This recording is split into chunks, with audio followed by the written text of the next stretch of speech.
আজকে আমরা জানবো কেকেআরের কোন সাইডটি সবথেকে শক্তিশালী, ব্যাটিং না বোলিং। বন্ধুরা, আবারও ক্রিকেটের নতুন আপডেট নিয়ে চলে এসেছি আপনাদের কাছে।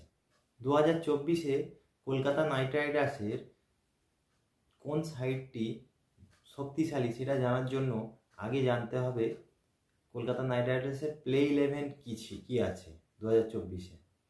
আসুন জেনে নিই কলকাতা নাইট রাইডার্সের প্লে 11 2024-এ কী আছে, কোন কোন ব্যাটসম্যান কোন কোন বোলার খেলছে 2024-এ।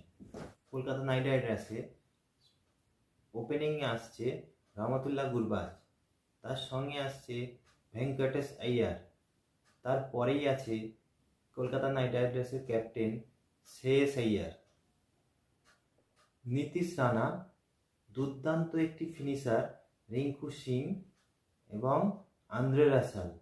সুনীল নারায়ণ অথবা মুজিবুর রহমান, তার কারণ হলো মুজিবুর রহমানকে এই অপশানে কলকাতা নাইট রাইডার্স নতুন করে কিনেছে।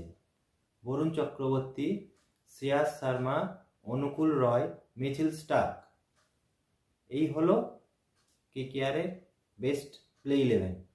তারপরে পিচ অনুযায়ী কেকেআর খেলাবে, তার কারণ ফাস্ট বোলার বা স্পিনারের ওপর চেঞ্জ হতে পারে। প্লে 11 জানার পর আশা করি আপনারা একটু হলেও ধারণা করতে পেরেছেন যে কেকেআরের ব্যাটিং যথেষ্ট স্ট্রং। এটিতে গুরবাজ, ভেঙ্কটেশ আইয়ার, শ্রেয়স আইয়ার, নীতিশ রানা, রিঙ্কু সিং, আন্দ্রে রাসেলের মতো ব্যাটসম্যান যদি থাকে, সেই ব্যাটিং লাইন আপটা কোনো দিনও খারাপ হতে পারে? মিচেল স্টার্কের মতো বোলারকে কেকেআর অনেক বড় একটি অ্যামাউন্ট দিয়ে অপশানে কিনেছে। মিচেল স্টার্ক, অনুকূল রয়, সুনীল নারায়ণ, শ্রেয়স শর্মা, বরুণ চক্রবর্তীর মতো বোলাররা রয়েছে। কলকাতা নাইট রাইডার্সের কোন সাইডটি আপনার মনে হয়েছে যে শক্তিশালী, ব্যাটিং সাইড না বোলিং সাইড, অবশ্যই কমেন্ট বক্সে কমেন্ট করে জানাবেন। আর যদি নতুন হন চ্যানেলটি সাবস্ক্রাইব